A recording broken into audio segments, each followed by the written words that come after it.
It's been real ones on the road. Real ones worldwide right now, you know what I'm saying? Worldwide real ones. That's what our tour could be called. Yeah. That's how we moving right now. It might be international real ones. Hey real ones, this is Tyrel Alejandro and I'm here with Saba.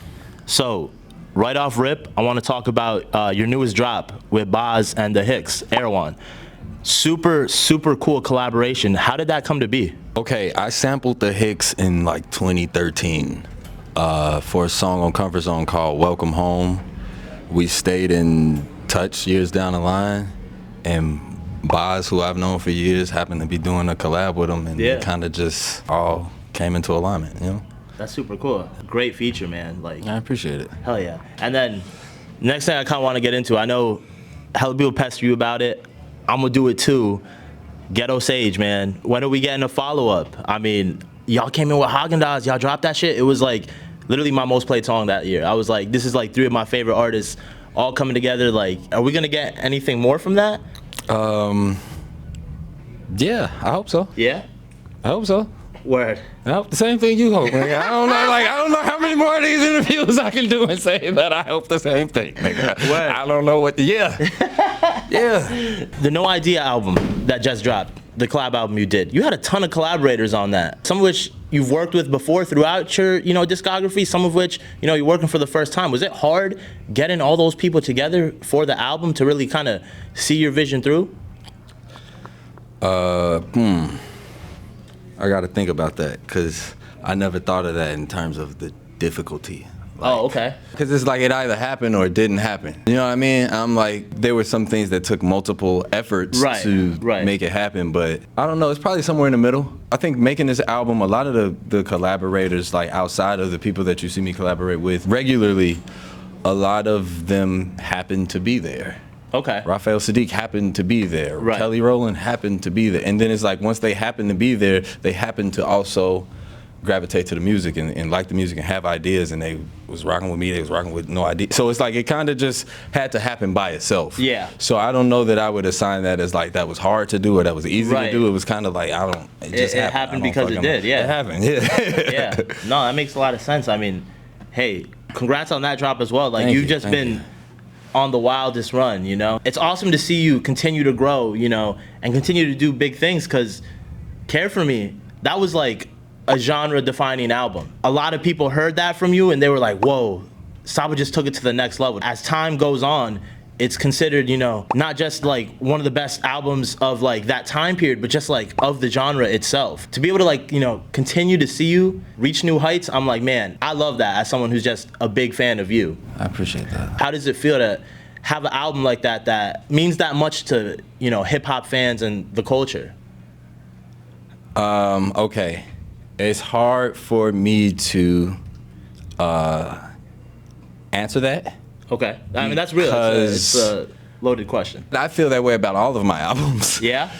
So I think knowing what goes into each of them and where I'm at in my life when I'm making them, like, it's hard for me to assign like one album that way. Yeah. When you feel that way about all when of them. all of them took the greatest effort that I fucking had. Right.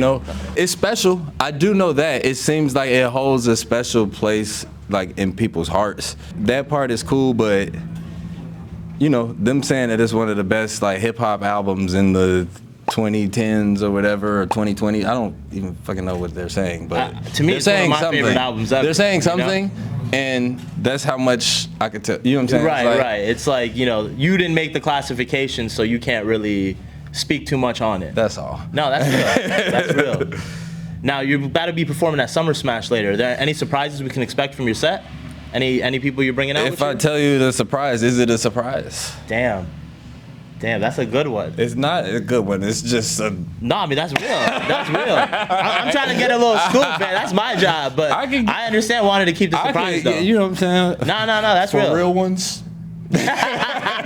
For real ones, I'm bringing... Look, me and Mello ain't never did West Side Bound 4 before together. Wow. This is about to be the first time we ever do. That's the thing that I feel like in this set I'm looking forward to the most. We've been in the middle of a tour, just performing this song everywhere we could go perform it, and we haven't done it together yet. So that's gonna be special. That's a special song. So that's gonna be. I'm excited to see that later. Appreciate it. Since the beginning of your career, you know, you've been collaborating with a lot of the same people, and you all have been kind of coming up together and, you know, getting bigger and bigger, and, you know, doing bigger tours, you know, getting bigger songs. Like, how does it feel to be able to grow with some of your friends and collaborators, like, throughout the past, you know, decade or so, and continue to, like, reach those, you know, new highs together?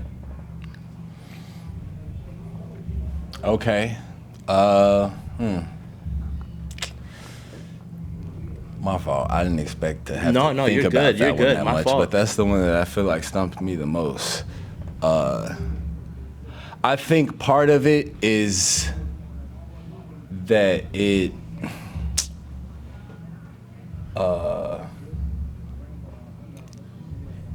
kind of, may I? Yeah, go ahead. It kind of like, okay, it kind of assumes the position that everybody that I started with is there and that everybody also has elevated.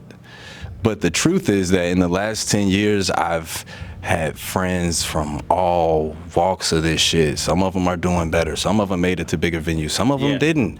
Some of them I'm trying to figure out how to help. Some of them I'm figuring, you know what I'm saying? Like we all, I feel like we all still in it together, regardless of where you are. But it's like, bro, watching this shit play out is so different than what I thought when I was a teenager going to Lollapalooza or being at something like this, and what I thought the next 10 years would look like. Some of them niggas not even alive. Like, you know what I'm saying? So it's like the last 10 years for me have been very informative, but it makes what we get to do and to be able to continue doing it, it makes it that much more, like, I'm just that much more grateful for it. Like, I'm so happy when I see that people are still going. Like, and I think part of why I wanted to take the mic from you is because it was too much emphasis on it becoming bigger.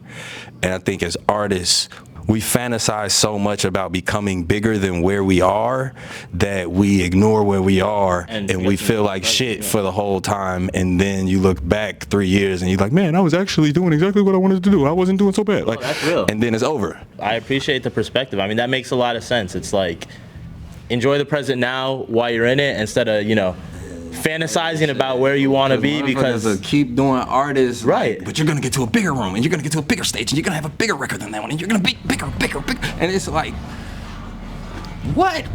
Tyrese meme. What more do you want? Yeah, I know. No, that's facts. On a much more lighthearted question, who are some artists you're listening to right now? Man, BK the Ruler just got off stage. Yeah. And I'm a big fan. Yeah, BK is fire. Oh my God. I got to meet one of her producers, pulled up to our New York show. I met him, I chopped it up with him. I'm in an era right now where I'm going back. I'm listening to Prince a lot right now. Oh. I mean, R.I.P. Sly just passed. I'm listening to Sly. I don't know, I feel like I'm trying to tap in. I think my granddad trying to tell me something. And I'm just trying to tap into that frequency and see, like, what is it? And hear what the music. Yeah. I'm listening to the new shit, obviously, too. But I think I'm listening to way more 70s, 80s shit. And I'm trying to learn how to play more instruments and shit. And that music is just a little more instrument-based. It's informing me a lot. Music like that back in the day, in a sense, sometimes feels timeless.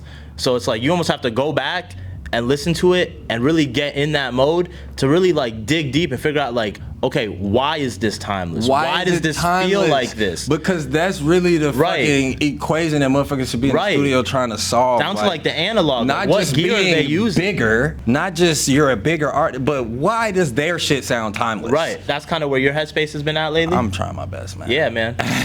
Listen, if this is trying your best, you're fucking killing it, bro. I appreciate You're that, fucking man. killing Absolutely. it. And then, you know, last but not least, just to, you know, end things off, this is Real Ones.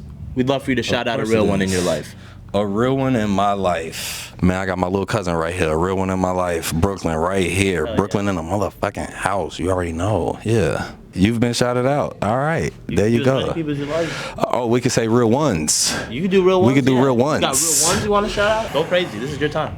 Because we are in the middle of tour, I think my head is still there. I'm on the road. Like, it's like we at home, but we not necessarily at home. You know what I mean? It's like this is a stop. So I would say, without listing each tour member individually, that the party that I'm touring with, they've been holding me down. It's been real ones on the road. Real ones worldwide right now, you know what I'm saying? Worldwide real ones. That shit is hard to say. But that's what our tour could be called. Yeah. That's how we moving right now. It might be international real ones.